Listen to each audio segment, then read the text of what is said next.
with you, and you are looking live at State Farm Stadium in Glendale, Arizona, where we are under 12 hours to the start of the college football semifinals, the VRBO Fiesta Bowl tonight, Miami and Ole Miss, and we are getting you set for it this morning. Here we go. Look at the group we put together. College football! It's here! College football! Happy New Year! Boys. Miss the boys. Good to see you. Couple weeks. It's been a Merry while Christmas. since we've been reunited. Happy Josh New Year. Pate and Happy his New Year. traditional Happy New Year. hoodie is ready for this morning as well. So show me Pate, and we got Jordan Rogers, and we got everybody ready to go today. And we begin the playoff palooza tonight. Again, the semifinal showdown. It's Miami. It's Ole Miss. Let's dive deep. Hurricanes seeking their first national championship since 2001.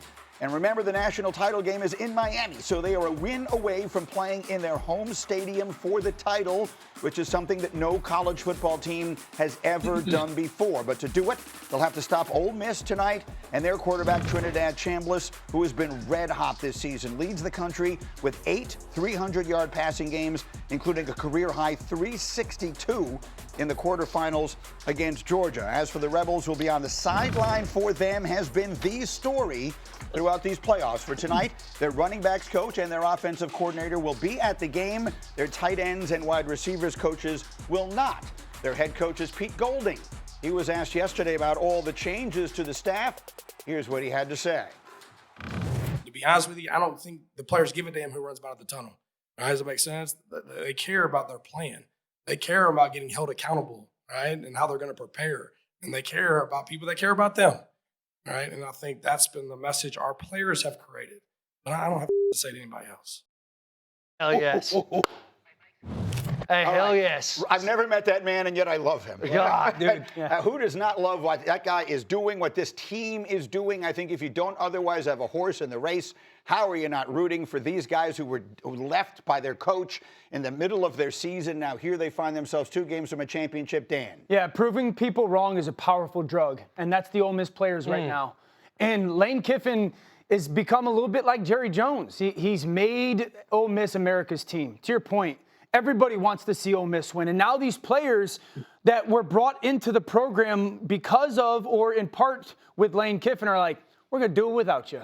And you left and chose them, LSU, instead of us. And Calendar was part of that, no question. But now they're like, well, we're going to do it without you. And we don't need you. And we're going to prove to everybody, and we're going to prove to you that you went and chose LSU because you thought maybe you could win a national title there easier or more. And there's probably some truth to that. But now we're one of the Final Four teams. And there's this intoxication that happens with athletes that once somebody directly or indirectly tells you, yes, I don't think you can do it, it's this drug that overtakes you like, yeah, we can. And you're kind of watching it play itself out. And just to see the team rally around the circus that this team went through, the TV series that this team went through with Lane Kiffin leaving, you kind of just sit back, you're like rooting for them. You kind of hate to see everything unfold the way it did with Lane Kiffin and the circus that went on with it. But you kind of assume that they were going to be Tulane. But to see them go in and take down the SEC champion in Georgia, a team that they lost to in the season with Lane Kiffin, and to see the excitement that they have, this is why everybody roots for this team. The reason why we're sitting here right now enjoying the storyline of Ole Miss, this is Lane Kiffin's nightmare.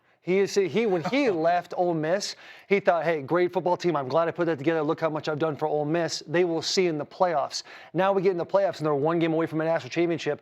No one wants to see Ole Miss fail more than probably Lane Kiffin. Yeah. Who's the ultimate troll. But Pete Golding and the boys, they're literally sitting in their room right now, and there's a dartboard with Lane Kiffin's face on it, and that's all the motivation they need. Here's a needle there. Here's a needle there.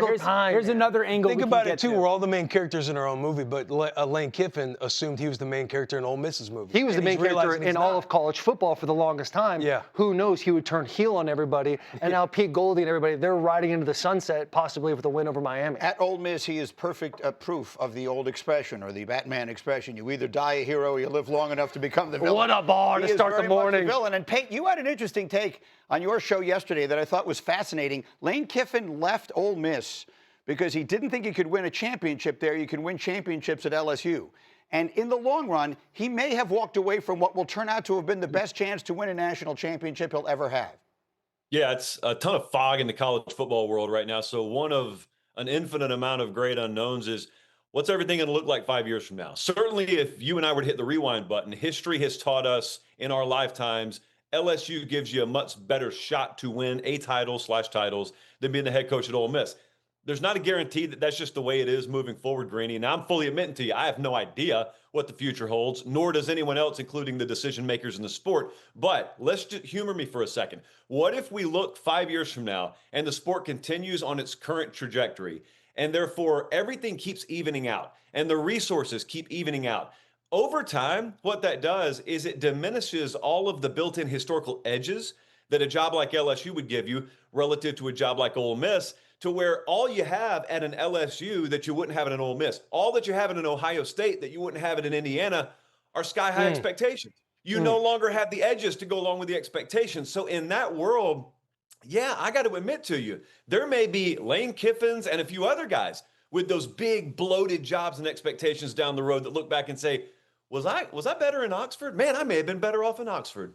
You're making an extremely important point, and there is no better illustration of it than in the game that we play tomorrow night. Because if 5 years ago we were all sitting here at this table and I said, I think in 5 years, Indiana is going to be a dominant #1 team in the country. No one's going to be able to handle them. They're going to have the Heisman-winning quarterback, and they're going to be undefeated. They're going to be unstoppable. You would have had me committed. Ridiculous thing in the world. That would be far more ridiculous than saying in the next 5 years, Ole Miss is going to wind up winning more football games than LSU is. I'm not saying that it won't happen, but I think the point he's making is a good one. None of the old rules apply anymore. Sometimes timing works against you. Yeah.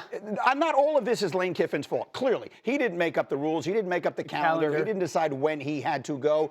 But boy, the way it works out, it could not have worked out worse for him. And absolutely. And I don't think that anybody faults the football perspective of Lane Kiffin going to LSU to win a national championship. We can't talk out of both sides of our mouth and say, we understand you going to LSU because the history of the talent that you can get there in comparison to Ole Miss, but also say you left your team hanging for dry. I do think there's still going to be an advantage. Yes, but let me just very quickly say, the one group of people, and you're the one who started saying this, is the people in that room. Right? So what he's basically saying, Trinidad Chambliss, I'll just use him as a placeholder for all of them, all those guys in that room are saying, our coach left because he's saying he can get better people to win a championship than us. No doubt. And that not than this school, not than this place, but than us. And 100%. And there's the moment as a player, and I'm not saying every guy in Ole Miss's locker room feels this way, but there's a moment as a player when you are with your coach and you'll do anything for them. It's just that relationship. When you build it right, I'll die for you type of mentality as a coach. And then when you choose someone else, it completely flips. And we become motivated and persuaded, and we're gonna do it without you, and we're gonna rub it in your face. And I think that's what you're constantly seeing from the Ole Miss players and the young men is like, there's this perspective now that they, of course, want to win. They want to do it without Lane Kiffin. And they want to raise that trophy on January 19th, and they want to shove it right in his face and say, you thought it was you, it was us.